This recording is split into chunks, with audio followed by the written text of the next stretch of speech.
Bismillahirrahmanirrahim. Assalamualaikum warahmatullahi wabarakatuh. Innal hamdalillah nahmaduhu wa nasta'inuhu wa nastaghfiruh wa na'udzu billahi min shururi anfusina wa min sayyiati a'malina. May yahdihillahu fala mudhillalah wa may yudlil fala hadiyalah. Asyhadu an la ilaha illallah wahdahu la syarikalah wa ashhadu anna Muhammadan abduhu wa rasuluhu la nabiyya ba'dah. Allahumma salli wa sallim wa barik ala nabiyyina Muhammadin wa ala alihi wa ashabihi wa mawalah ma ba'd. Rabbi shrah li sadri wa yassir li amri wahlul 'uqdatam min lisani yafqahu qawli. Allahumma 'allimna ma yanfa'una wanfa'na bima 'allamtana. Allahumma hdina wahdi bina waj'alna sababan wa sabilan liman ihtada. Segala puji hanya bagi Allah, salawat dan salam semoga senantiasa tercurah kepada junjungan kita Nabi besar Muhammad sallallahu alaihi wasallam. Yang kami hormati Ibu Anita Khairul Tanjung, alhamdulillah berkenan hadir dalam acara ini, mudah-mudahan senantiasa sehat walafiat bersama Bapak dan keluarga. Yang kami hormati Ustadz Aziz, ini Ustadz saya ini, cuman sekarang lagi nggak pegang mic aja. Dan jamaah sekalian yang dirahmati dan dimuliakan Allah Subhanahu wa taala. Mohon izin, ini judulnya Njawani. Urip iku urup. Karena memang saya lahir di selatan Sulu, di Sukoharjo. Jadi bahasanya bahasa Njawani. Tapi mudah-mudahan insyaallah lah, kalau ini bahasanya umum sih ya. Urip itu artinya hidup. Iku itu, ya, urup itu menyala. Gitu. Sebenarnya falsafah ini sangat selaras dengan apa yang ada dalam syariat Islam. Maka mencoba kita insya Allah dalam waktu yang singkat ya, melihat kira-kira memang betul tidak hidup kita itu menyala. Ya, betul tidak hidup kita itu menyala. Karena memang Islam itu mengarahkan kita sebagai umatnya atau penganutnya untuk senantiasa menyala. Kita lihat sekarang. Biasanya yang identik dengan sesuatu yang menyala itu apa? Apa yang menyala? Lampu. Tintir. Tapi ini lampu apalah? Pelita atau apa? Ini lampu. Maka falsafah itu diambil dari itu. Menyala. Seorang muslim itu harus mampu untuk punya filosofi itu. Yang pertama, kalau kita lihat di dalam kegelapan, kira-kira fungsi pelita itu apa? Fungsi pelita itu apa? Fungsi pelita banyak ya. Di antaranya 1, 2, 3, 4, 5. Nah, itulah dia. Itulah dia harusnya sebagai seorang muslim. Sebagai seorang muslim, makna fungsi dari pelita di kegelapan itu hadir. Jadi kita ketika beragama itu tidak diminta oleh Allah Subhanahu wa taala hanya sekedar beribadah individual, enggak. Bukan hanya sekedar diminta untuk memperbanyak ibadah yang nilainya hanya untuk kita pribadi, bukan. Bukan hanya sekedar diminta untuk memperbanyak sholat, zakat, puasa, haji. Tetapi nanti ibadah sosial itu harus seimbang, harus selaras. Makanya ada istilah hablum minallah dan hablum minannas kan? Bagaimana hubungan seorang hamba kepada Allah harus baik dengan ibadah individualnya. Tetapi hubungan dengan manusia pun juga jangan kalah, tetap baik. Makanya ya, seimbang antara dua. Nah, kalau kita lihat sekarang, bagaimana fungsi pelita? Ya. Kalau kita lihat fungsi pelita yang pertama, ini jawabannya mungkin di antara kita beda-beda. Tapi intinya sama, mau dijadikan nomor 1, yang nomor 1 mau jadi nomor 2, yang nomor 2 mau jadi nomor 5, bebas. Tapi kalau kita lihat pelita itu memberikan manfaat. Ya kan? Pelita memberikan manfaat. Kalau dalam kegelapan yang dicari orang cahaya ya. Dan ketika orang dalam kegelapan itu cahaya sangat memberikan manfaat. Maka seorang muslim disebut sebagai seorang muslim ketika di dalam hidupnya itu dia mampu untuk bisa memberikan manfaat. Tentu manfaat bukan pribadi ya. Manfaat ini urusannya dengan orang lain. Ketika seseorang mampu untuk memberikan manfaat buat orang lain, disitulah nilai keislamannya di hadapan Allah meningkat sesuai dengan kebermanfaatannya. Makanya Nabi SAW mengatakan, khairun nas anfa'uhum linnas. Sebaik-baik manusia. Jadi Allah Subhanahu wa taala menciptakan banyak manusia ini, manusia dengan berbagai macam warna, berbagai macam suku, berbagai macam model. Lalu Nabi mengatakan, yang terbaik dari mereka adalah anfa'uhum linnas, yang paling bermanfaat untuk manusia yang lain. Jadi kalau kita mau melihat standarisasi manusia terbaik, jangan lihat dari hidungnya, mancung atau tidak mancung, bukan. Jangan dilihat dari kulitnya, putih atau tidak putih. Tapi dilihat dari nilai kebermanfaatannya. Ketika dia mampu untuk banyak memberikan manfaat kepada orang lain, nah disitulah dia menjadi manusia terbaik. Saya ingat dengan satu kisah ini. Ketika Nabi SAW dapat hadiah domba yang sudah disembelih. Domba, makanan favorit orang Arab itu kan domba. Kalau orang Indonesia apa favorit?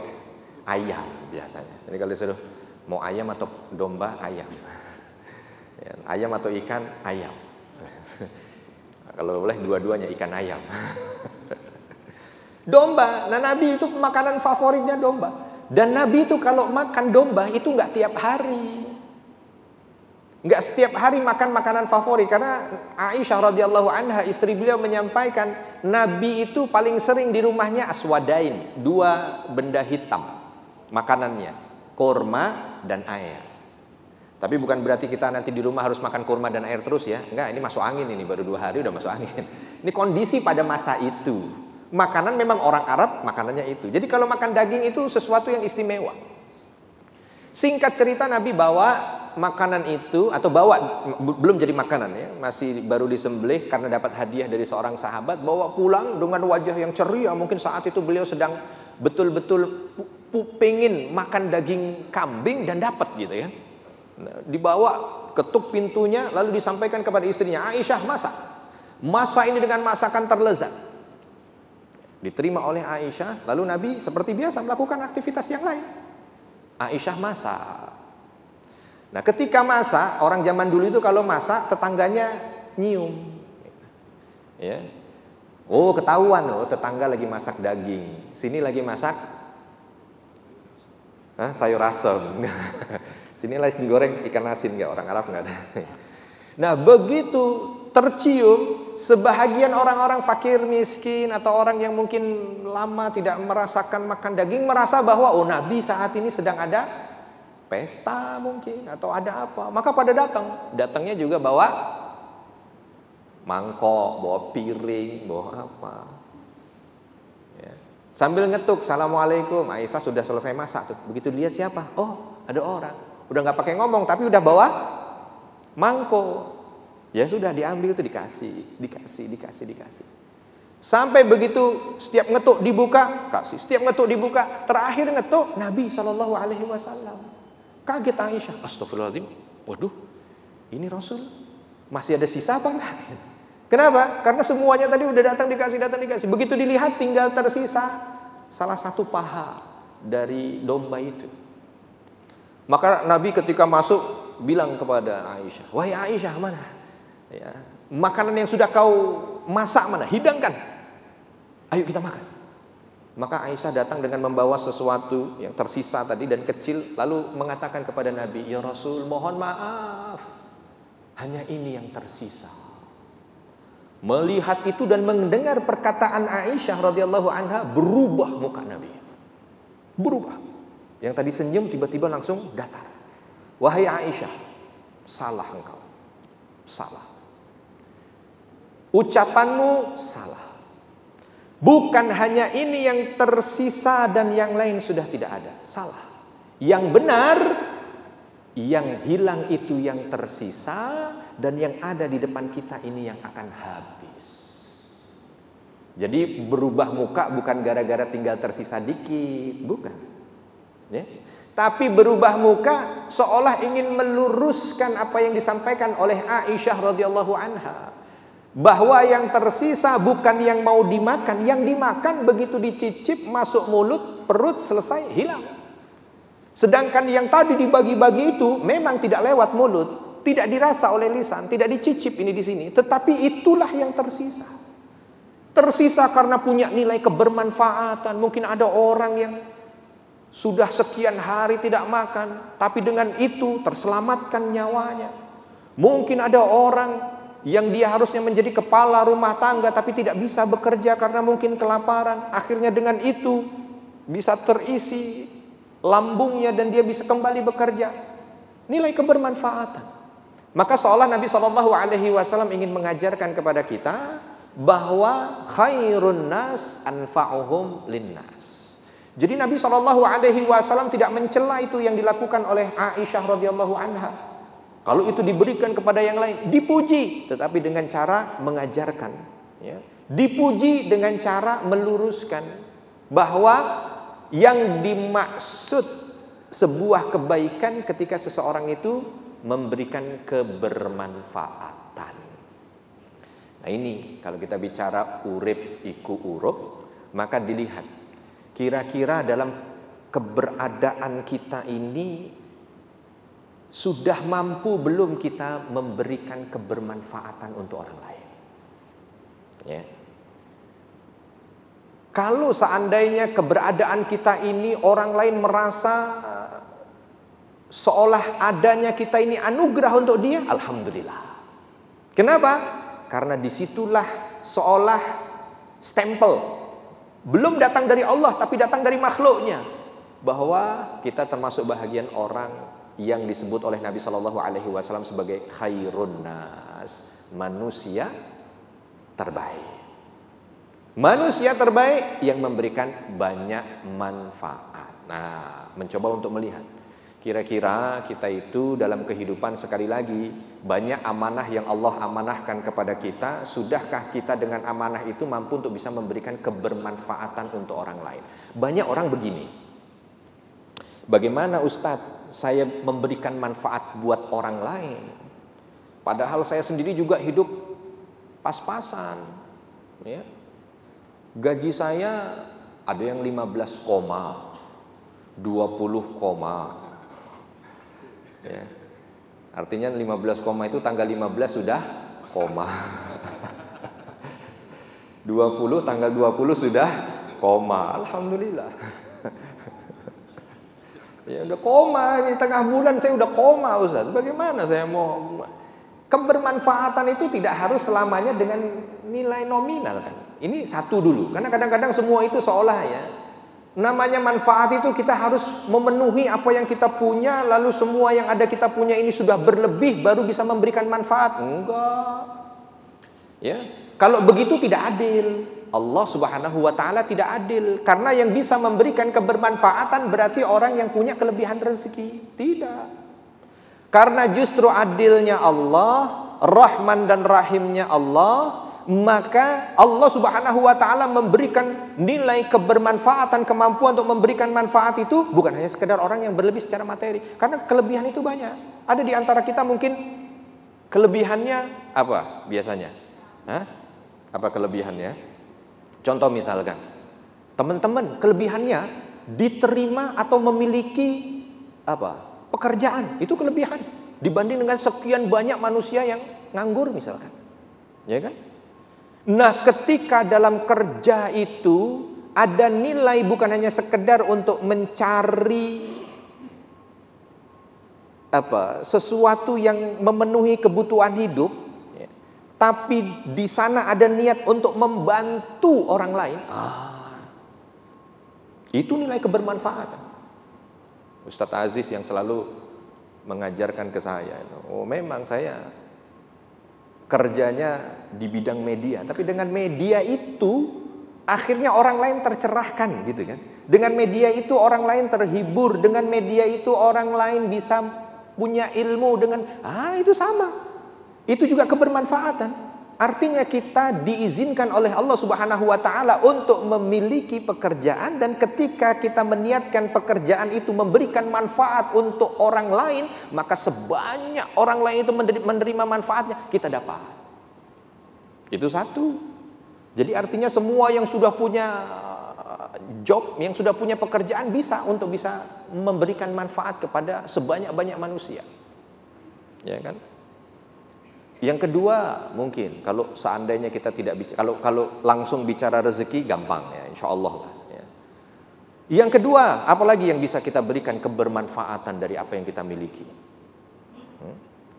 Mungkin keberadaan kita di lingkungan kita aja ya. Keberadaan kita di sekitar kita. Allah Subhanahu wa taala berikan kemampuan kita apa? Lakukanlah apa yang Allah Subhanahu wa taala berikan dari kelebihan itu, sehingga itu bisa memberikan kebermanfaatan buat yang lain. Ada ibu-ibu yang cuman bisa dia goreng ayam yang enak misalkan. Yang lain nggak ada yang bisa, tapi kalau suruh goreng ayam enak. Akhirnya ada beberapa orang di kampungnya yang saat itu mungkin dalam kondisi ekonomi yang tidak baik, ya.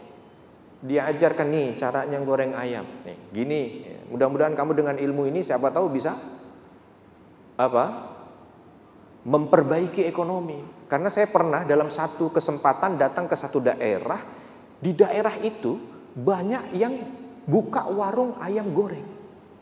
Saya agak bingung. Seperti contoh kalau di Boyolali banyak yang buka soto gitu ya. Tapi saya nggak tahu tuh sejarahnya apa di balik itu, wallahu alam ya. Tapi ini datang ke satu daerah, memang daerahnya nggak besar, hanya kecamatan saja. Tapi kecamatan itu banyak yang jual ayam goreng. Saya sampai bingung, siapa yang, apa memang kampung ini hobi ayam goreng atau apa? Tapi usut punya usut ternyata, ya, tidaklah zaman dahulu kala. Tapi beberapa waktu yang lalu mereka bilang, di saat semua itu ekonomi di daerah itu sedang susah, sedang apa, akhirnya ada seseorang yang memotivasi mereka. Kita ini bisa. Apa yang bisa? Ibu-ibu ini bisa masak. Terus apa? Yang bisa kita masak? Ayam goreng. Diajarkan masak ayam goreng. Lalu ketika masak ayam goreng bingung berikutnya, permodalan dan lain sebagainya. Tapi intinya dimotivasi lagi. Ada yang sampai mencoba untuk pindah keluar kota ini. Singkat cerita, akhirnya orang diberikan kemudahan di daerah itu mendapatkan ekonomi dari orang yang mengajarkan. Saya nggak kebayang itu. Ya, itu mereka cerita udah sekitar 40-50 tahun yang lalu katanya mereka dari seorang ibu ini mengajarkan kepada mereka. Nah sekarang bisa menghidupi walau mungkin satu kecamatan, apalagi kalau satu kabupaten, apalagi kalau satu negeri.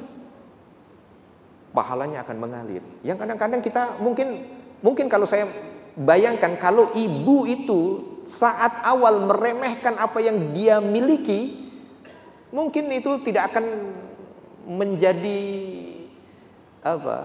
menjadi cahaya buat dia. Tapi karena dia enggak, saya bisanya ini, ya udah saya ajarkan, dan ternyata masya Allah nilai kebermanfaatan. Intinya jangan sampai hidup kita ini kita tidak mampu untuk bisa memberikan manfaat kepada orang lain, apapun itu ya, dengan apa yang Allah berikan. Tidak harus nunggu nanti kalau saya punya sesuatu yang berlebih baru saya ingin memberikan manfaat. Enggak. Bahkan justru, nah ini berikutnya boleh kita ambil. Nilai urub atau nilai menyala itu di saat kita itu membantu orang lain. Makanya Nabi SAW mengatakan, Innallaha fi aunil abdi makanal abdu fi auni akhihi. Bahwa seseorang itu senantiasa dalam penjagaan Allah, senantiasa akan ditolong Allah selama dia tolong hamba Allah yang lain.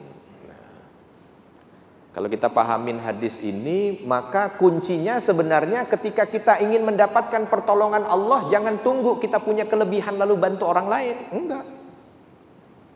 Kalau kita ingin mendapatkan pertolongan Allah, maka tolong orang lain. Ketika kita tolong orang lain, Allah Subhanahu wa taala yang akan memberikan pertolongan itu kepada kita. Ini ya, termasuk bahagian yang memberikan kemanfaatan. Kalau tadi dilihat harus berlebih, enggak, salah. Justru di saat kita merasa, aduh saya ada kekurangan, aduh saya ada kebutuhan, aduh saya ada hajat, di saat itu tolonglah hamba Allah yang lain. Karena dengan menolong hamba Allah yang lain itu, maka dengan itu Allah Subhanahu wa taala akan mudahkan pertolongan datang kepada mereka yang menolong hamba Allah. Ada satu kisah dari seorang sahabat terkenal, Utsman bin Affan radhiyallahu anhu. Ini terkenal dengan saudagarnya sahabat Nabi. Ketika beliau pulang dari Yaman, bawa kurang lebih sekitar 100 ekor onta penuh dengan barang dagangan. Dan itu udah tinggal keuntungan semuanya. Beliau datang menuju ke Madinah. Sampai di Madinah, Madinah dalam kondisi paceklik. Madinah semuanya sedang kelaparan. Tiba-tiba ada beberapa pedagang Yahudi dari daerah seputaran Madinah nyegat kafilah dagangnya Utsman bin Affan. Dicegat, "Utsman, stop. Jangan masuk Madinah." Ditanya oleh Utsman, "Kenapa? Kalau kamu masuk Madinah nggak ada yang beli. Di sana orang lagi kelaparan semua. Di sana orang lagi paceklik. Di sana orang lagi nggak punya duit. Kami siap beli barang daganganmu 2 kali lipat." Kata Utsman, enggak, kalau cuma 2 kali lipat. Ada yang lebih. Kaget ini orang Yahudi. Kok ada yang lebih? Siapa yang berani lebih? Kalau gitu 3 kali lipat. Ada yang lebih? Nggak mungkin ada yang lebih. Ada yang beli 700 kali lipat. Mustahil, kata orang-orang. Mustahil, ini Utsman bin Affan sudah gila. Mustahil. Ada, kata Utsman. Siapa? Allah yang sudah berjanji untuk memberikan balasan kepada mereka yang membantu hambanya yang dalam kesulitan. Maka biarkan jalan ini onta, seluruhnya aku bagikan untuk rakyat Madinah. Ya. Kita kadang-kadang baru sedekah dengan 5% harta kita aja kita udah merasa miskin dan miskin. Ya. Punya gaji 50 juta misalkan. Kita sedekah, ini bukan 50 juta. Buat contoh kan enak lah ya. Punya gaji 50 juta itu kalau nyedekah 20 juta itu udah pikirannya, aduh ini gimana ya gitu.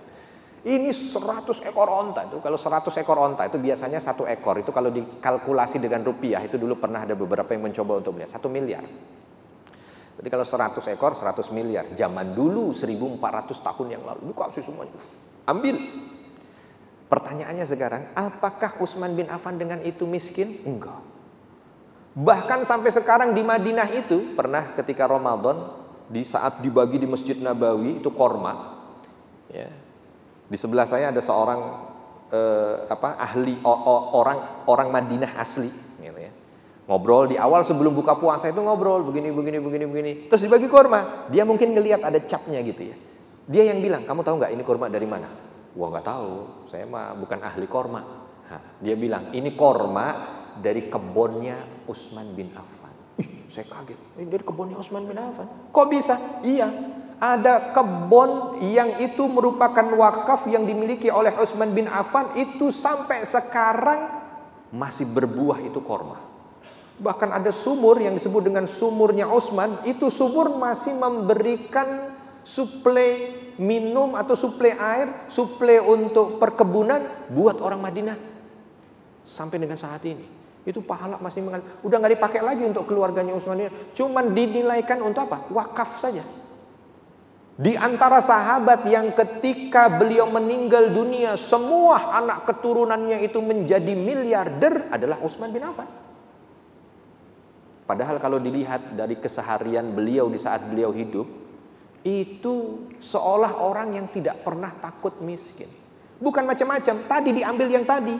Beliau paham bahwa hidup itu harus menyala, hidup itu harus memberikan kebaikan, hidup itu harus membantu orang lain. Nah, ketika dia membantu orang lain, Allah bantu beliau. Nah, ini kadang-kadang kan kita enggak gitu. Ya, mohon maaf. Mudah-mudahan ini tidak benar. Tapi kadang-kadang ada orang yang menyematkan kalau kita orang Indonesia itu penyakitnya kebanyakan SMS. Apa SMS? Sedih melihat orang senang, senang melihat orang sedih, gitu. Jadi yang lain, ada orang masuk rumah sakit, dokter sampai bingung, nggak ada penyakit apa-apa ini, nggak ada. Kenapa kok bisa sakit begitu? Ya saya sakit karena tetangga saya naik jabatan, gitu. Jadi yang lain tetangga naik jabatan, dia naik darah. Tetangga masuk rumah baru, dia masuk rumah sakit, gitu kan. Coba kalau yang model seperti ini, bagaimana dia mau mampu untuk bisa menyala hidupnya, ya? Membakar dirinya sendiri, iya. Nggak ada itu sifat yang begitu, itu nggak ada, kan ini yang masalah. Ya, jangan sampai kita begitu. Ya. Anekdot-anekdot yang membuat mendiskreditkan kita, harusnya itu menjadi pelajaran buat kita lah. Jangan sampai model iri dengki segala macam hadir. Kenapa? Bukan apa-apa. Itu seolah kalau diikuti nikmat memang. Rasain. Enak memang. Tapi itu sebenarnya membakar, menghancurkan. Tapi kalau prinsip hidupnya itu senang dengan senangnya orang lain, susah dengan susahnya orang lain, lalu dia mampu dengan kesehariannya yang dicari itu adalah membahagiakan orang lain, membantu orang lain, ini baru luar biasa. Ya. Bukan saya yang jamin, kalau saya yang jamin nggak usah dipercaya. Tapi ini yang menjamin adalah Nabi SAW, bahkan dijamin langsung oleh Allah, karena Allah Subhanahu Wa Taala yang memberikan ini kepada Nabi, mengatakan innallaha fi aunil abdi makanal abdu fi auni akhihi, bahwa Allah akan senantiasa menolong seorang hamba selama hamba ini menolong hambanya yang lain. Ya, dari kisah banyak sekali hamba-hamba Allah yang Allah muliakan, hamba Allah yang Allah abadikan kisahnya, itu bukan karena apa-apa, tapi karena Allah Subhanahu Wa Taala berikan kebaikan kepada dia, sebab karena dia menolong hambanya yang lain. Ya, mohon maaf. Ada kisah Nabi, ada kisah dari hadis Nabi SAW. Ini bukan menolong manusia, hanya menolong seekor anjing. Ini orang dalam beberapa hadis bermacam-macam riwayatnya. Ada yang mengatakan ini adalah seorang pendosa. Ya kita ambil ini orang pendosa lah. Orang ini banyak dosa. Lalu ketika jalan dia di tengah padang pasir, aus luar biasa sampai mau mati dengan hausnya itu. Tiba-tiba dia jumpa ada sumur, ya. Lalu dia masuk ke dalam sumur, dia minum dari sumur itu sampai hilang dahaganya. Begitu naik, dia jumpa di sebelahnya ada seekor anjing dalam kondisi yang haus, dehidrasi, nggak bisa gerak lagi, udah sama sakaratul maut juga, mau mati itu anjing. Mungkin dia udah mendekat ke situ tapi nggak mungkin bisa turun. Akhirnya apa? Sampai di atas, ini orang nyopot bakiaknya, nyopot sepatunya, karena nggak ada ember, nggak ada apa. Dia copot, lalu dia turun ke bawah, dia ambil dengan sepatu dia, lalu dia gigit itu sepatu, dia naik ke atas. Otomatis kan mungkin ada yang jatuh atau apa dari sepatu. Dia kasih ke anjing itu. Belum cukup, belum hilang hausnya, turun lagi, naik lagi, turun, naik, sampai anjing itu nampak udah bisa aktivitas, ya udah nggak lagi kehausan, nggak lagi dehidrasi, baru ditinggal pergi. Ini di padang pasir, nggak ada saat itu orang lain tahu, karena orang ini juga nggak update status, dia nggak update status, nggak foto habis kasih minum anjing, enggak. Orang sekarang kan begitu ya, habis aktivitas, foto dulu. Orang pengajian aja pakai update status ada. Ceklek, alhamdulillah saya pengajian. Bagus sih, bagus. Yang penting jaga niat. Jaga niat. Ini nggak ada yang tahu di tengah padang pasir, siapa yang tahu? Orang ini pendosa lagi. Pendosa itu artinya dia banyak melakukan aktivitas dosa. Ada yang mengatakan dia pelacur lah, ada yang mengatakan macam-macam gitu. Ya. Tapi Allah abadikan kisah yang tidak dilihat satu manusia pun ini. Bahkan yang mengabadikan lisan Nabi SAW yang mulia. Sampai diceritakan oleh Nabi kan. Nabi yang menceritakan kisah ini, karena kisah ini bukan dongeng yang turun-temurun. Enggak ada yang tahu. Orang ini ketika ngasih minum anjing ini nggak ada yang tahu, hanya Allah yang tahu. Tapi Allah muliakan kisah itu, bahkan diceritakan oleh lisan Nabi yang mulia. Ya. Kita memang nggak tahu kelanjutan orang itu bagaimana. Kita hanya tahu bahwa orang itu diampuni dosanya oleh Allah Subhanahu wa taala sebab karena apa? Ngasih minum anjing. Walaupun saya harap nanti yang ada di sini teman-teman jangan langsung datang ke tempat pelacur ceramah, jangan. Mau diampuni dosa, mau diampuni. Ya, cari anjing yang haus kasih minum. Enggak, bukan itunya. Bukan nilai itunya. Bukan nilai sekedar ngasih minum anjingnya, enggak, tapi nilai dia menyelamatkan makhluk Allah. Membantu makhluk Allah. Lalu Allah puji dari lapis langit ketujuh. Ini udah kebaikan yang tiada tara, diampuni dosa. Mau apa lagi kalau udah kebaikan ini? Kalau cuma hanya sekedar dinaikkan gaji itu kecil. Ya. Kalau hanya sekedar dicukupi kebutuhan kecil, ini diampuni dosa. Maka jangan salah. Ada orang-orang yang ketika dia membantu orang lain, ya, membantu orang lain, 1-2 orang merasa terbantu, ini pelita bagi dia di alam berikutnya. Bahkan bukan di alam berikutnya, di dunianya dan di alam berikutnya. Ya, sekarang nggak bisa kelihatan, tapi nanti. Maka alangkah banyak mereka-mereka itu yang di mata manusia mungkin menjadi orang yang standar lah dari segi ibadah mahdhah. Ibadah mahdhah itu ibadah pribadi. Ya. Ibadah mahdhah ibadah pribadi. Salatnya mungkin kayaknya biasa aja ya. Puasanya juga saya lihat cuman Ramadan aja. Aktivitasnya. Tapi ada yang tersembunyi di belakang itu. Betapa banyak manusia yang dia bantu. Dia bantu. Dan itu nanti akan menjadi pahala yang luar biasa. Yang tadi itu cerminan aja. Seorang ngasih minum seekor anjing. Contohnya bukan contoh lagi ini ceritanya langsung Allah berikan dari seekor anjing. Ya. Itu saja mendapatkan kebaikan yang luar biasa. Gimana kalau manusia? Makanya jangan sepelekan ketika ada tetangga kita yang ngetok pintu rumah kita. Lalu dia bilang, "Tolong dong, saya mau bawa anak saya dari rumah sakit ini, tapi begitu dilahirkan saya nggak bisa bayar. Saya nggak bisa bayar. Cuman kalau saya nggak bayar, saya nggak bisa ketemu juga dengan anak saya. Bisa nggak saya pinjam duitnya?" Ya Allah. Kita tanya berapa sih emang? Nggak banyak, 7 juta.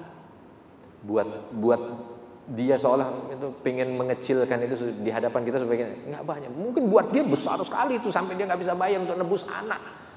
Ya kan, buah hatinya yang mungkin dikandung dalam rahimnya sekian bulan. Itu kita kasih, mungkin tuh 7 juta mungkin uang ngopi kita lah. Uang ngopi ada yang 7 juta di sini uang ngopinya. Ada yang 15 tahun dikumpul. Itu uang ngopi saya itu 20 tahun. Itu contoh misal kita berikan gitu. Itu ketika diberikan jangan salah. Ya, jangan salah. Ada seorang sahabat Nabi, ini Ansor, orang Madinah. Ada seorang datang ke Madinah kala itu, kondisinya lapar.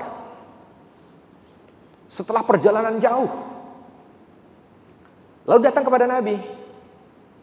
Ya, kan kalau datang ke Madinah zaman dulu pasti yang dicari Nabi Muhammad dong. Maksud yang lain yang dicari kan nggak mungkin. Pak RT nggak dicari zaman dulu. Yang dicari pasti Nabi Muhammad Sallallahu Alaihi Wasallam. Tapi kala itu lapar luar biasa. Habis perjalanan jauh. Ya, perjalanannya zaman dulu paling keren naik onta. Mungkin jalan kaki dia karena lapar. Begitu datang dan Nabi ini Masya Allah. Dengan sifatnya yang begitu lemah lembut mampu melihat orang ini lagi lapar, lagi kenyang. Itu ketahuan. Saya juga bisa ngelihat nih mana yang lapar.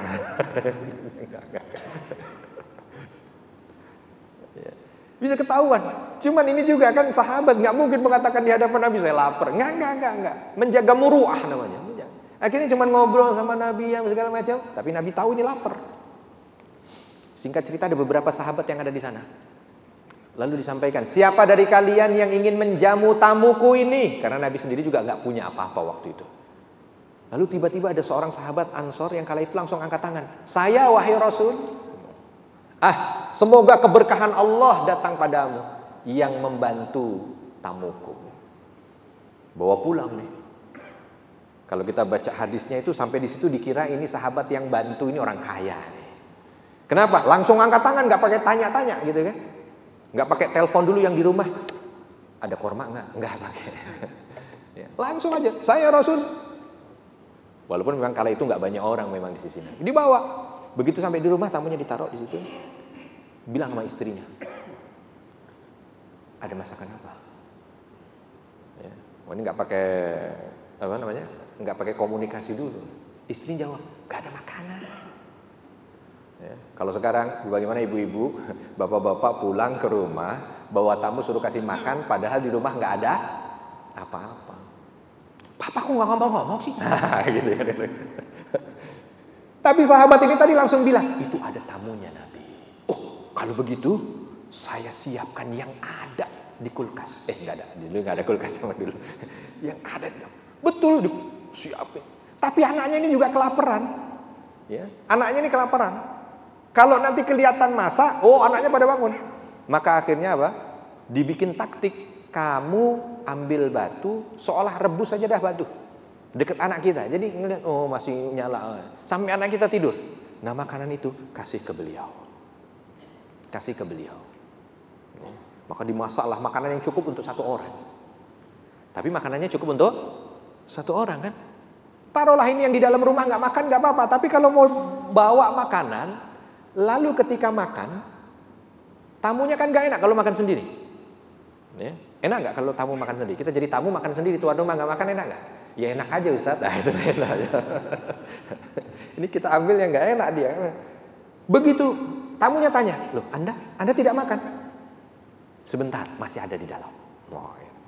Nah, zaman dulu lampunya masih pakai lampu apa? Lampu yang pakai minyak tuh, minyak zaitun, minyak apa? Nggak pakai listrik. Jadi tiba-tiba seolah beliau ini bikin strategi gitu, nyenggol itu lampu dan akhirnya lampunya mati, ya, jatuh mati. Gitu. Oh mohon maaf, ini saya biar makan di dalam deh, ini mati lampunya, kamu habisin aja makanan itu. Sampai itu tamunya makan habis, gitu. Kan nggak enak kalau mama ke belakang tiba-tiba keluar nggak bawa makanan lagi, kan akhirnya dimatiin aja itu lampu. Selesai baru itu dihidupkan lagi. Gimana makannya? Alhamdulillah. Terus kamu? Saya udah makan. Ya, udah kenyang. Apa yang mau diambil? Ini keluarga. Tadi anaknya yang pada tidur karena menunggu apa? Dengan rasa laparnya ibunya ternyata ngerebus batu. Anaknya itu semuanya menjadi ulama-ulama besar di Madinah. Anaknya menjadi orang-orang ternama di Madinah. Selepas bapaknya nggak ada. Kenapa? Karena itu tadi, keberkahan di antaranya. Bagaimana mampu di dalam hidup beliau, mungkin hanya satu momen yang diceritakan. Kita nggak tahu. Kalaupun hanya satu momen ini, alangkah luar biasanya berarti.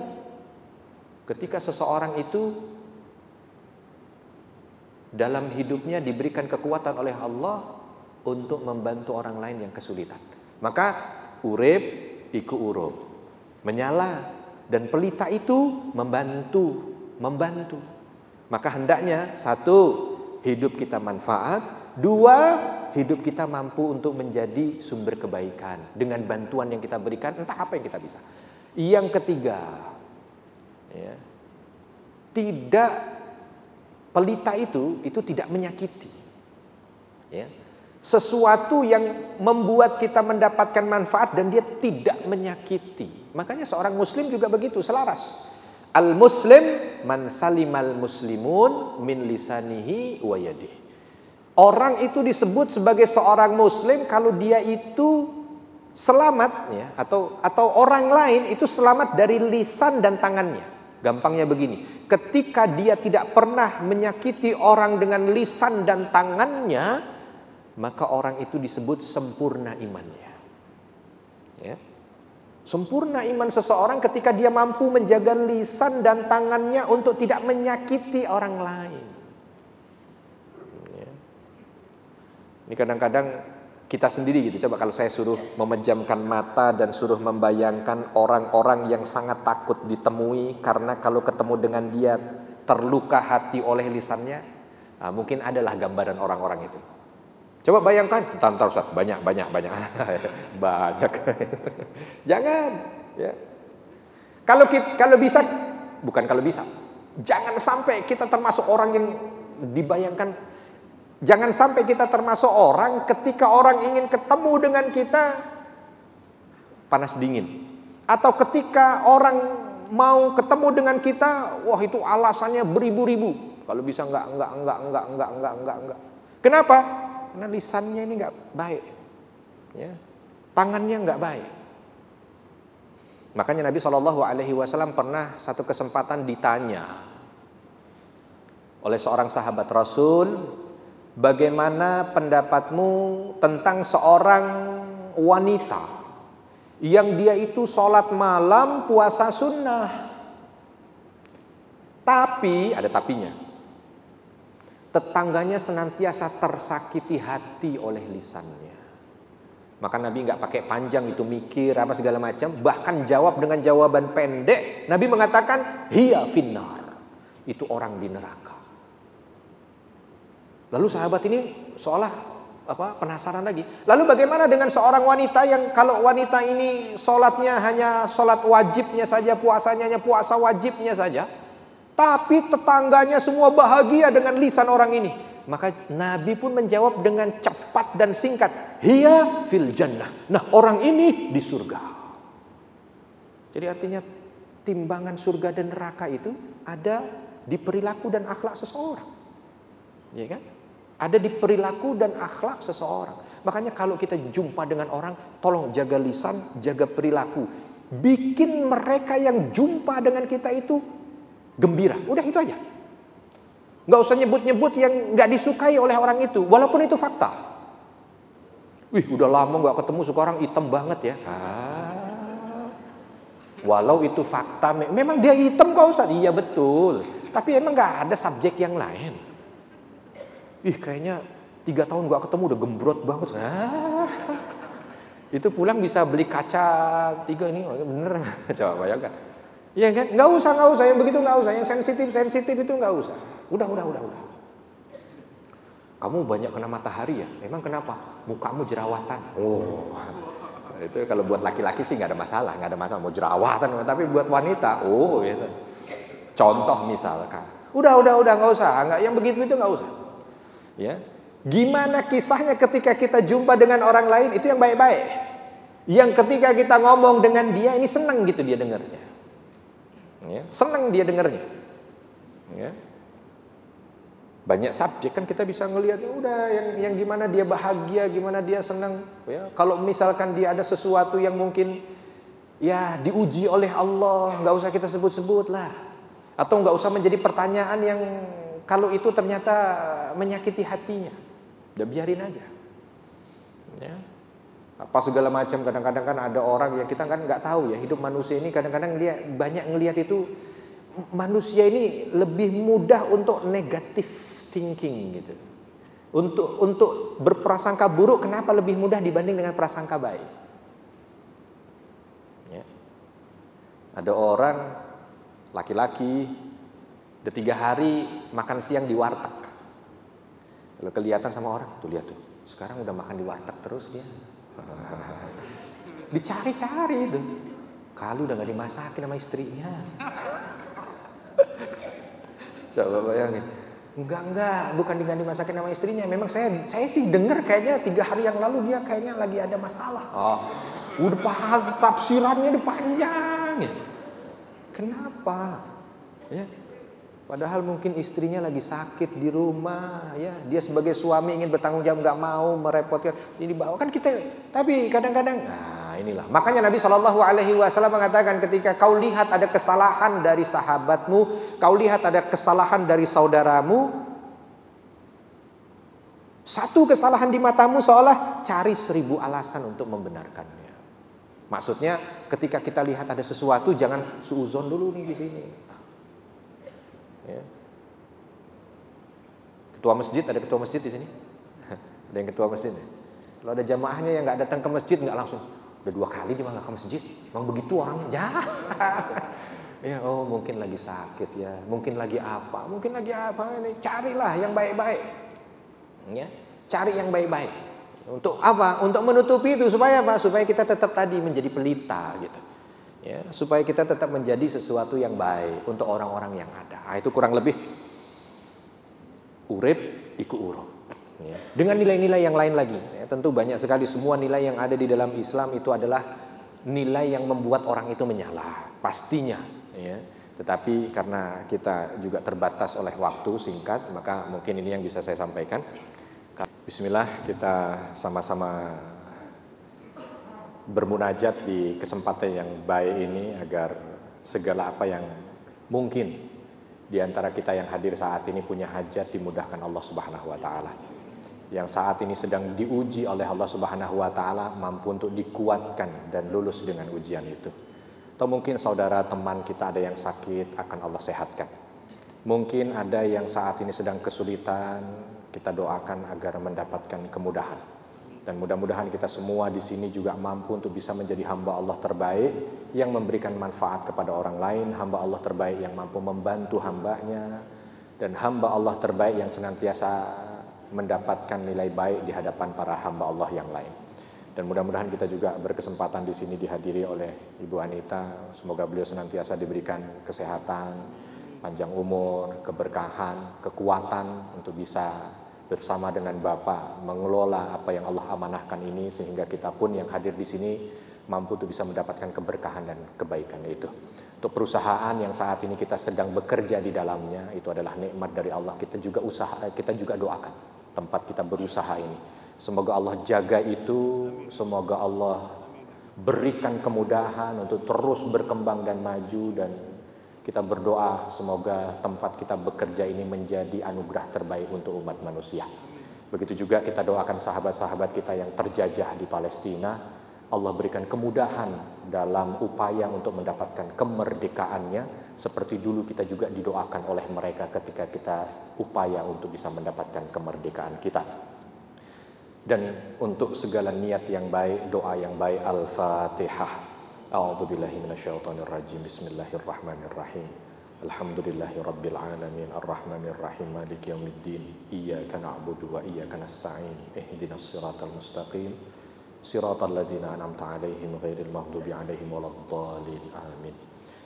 Alhamdulillahi rabbil alamin hamdan syakirin hamdan na'imin hamdan yuwafi ni'amahu wa yukafi'u mazidah. Rabbana lakal hamdu kama yanbaghi li jalali wajhikal karim wa 'azimi sultanik. Allahumma ighfir lil mu'minina wal mu'minat wal muslimina wal muslimat al ahya'i minhum wal amwat innaka sami'un qaribun mujibud da'wat ya qadiyal hajat. Rabbana zalamna anfusana wa illam taghfir lana wa tarhamna lanakunanna minal khasirin. Allahumma inna nas'alukal huda wat tuqa wal afafa wal ghina. Allahumma barik fi a'malina wa barik fi masna'ina City Corp. Allahumma barik fi a'malihim, Allahumma barik fi awqatihim, Allahumma barik fi a'marihim ya rabbal alamin. Allahumma inna nas'aluka husnal khatimah. Allahumma ansur ikhwanana al-mustad'afina fi Palestin. Allahumma ansur ikhwanana al-mustad'afina fi kulli makan ya rabbal alamin. Allahumma inna nas'aluka khaira kulla syai' allati ammanatha ilaina ya rabbal alamin. Allahumma inna nas'aluka husnal khatimah. Rabbana ighfir lana wa liwalidina warhamhum kama rabbawna shighara. Rabbana atina fid dunya hasanah wa fil akhirati hasanah wa qina adzabannar. Wa sallallahu wa sallam ala nabiyyina Muhammad walhamdulillahi rabbil alamin. Assalamualaikum warahmatullahi wabarakatuh.